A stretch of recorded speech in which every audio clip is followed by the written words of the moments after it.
सुख और दुख का क्या कारण है? संसार में सुख और दुख दोनों है।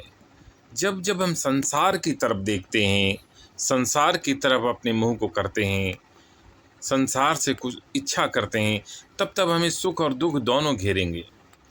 संसार की इच्छा करके संसार में रहकर हम सुख और दुख से बच नहीं सकते, दोनों का प्रभाव हम पर पड़ेगा।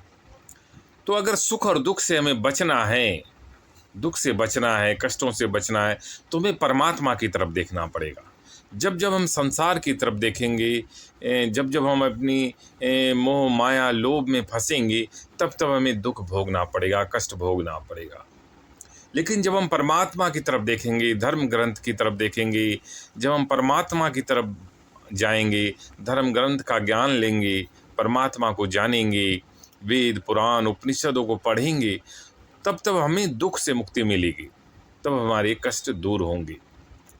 इसलिए संसार का मतलब ही है सुख और दुख।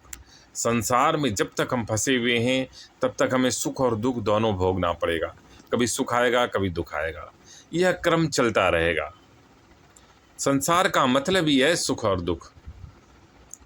इसलिए अगर हमें दुख से बचना है तो हमें परमात्मा की तरफ जाना पड़ेगा, ज्ञान की तरफ जाना पड़ेगा, अपनी आत्मा की तरफ मुड़ना पड़ेगा, ध्यान की तरफ मुड़ना पड़ेगा।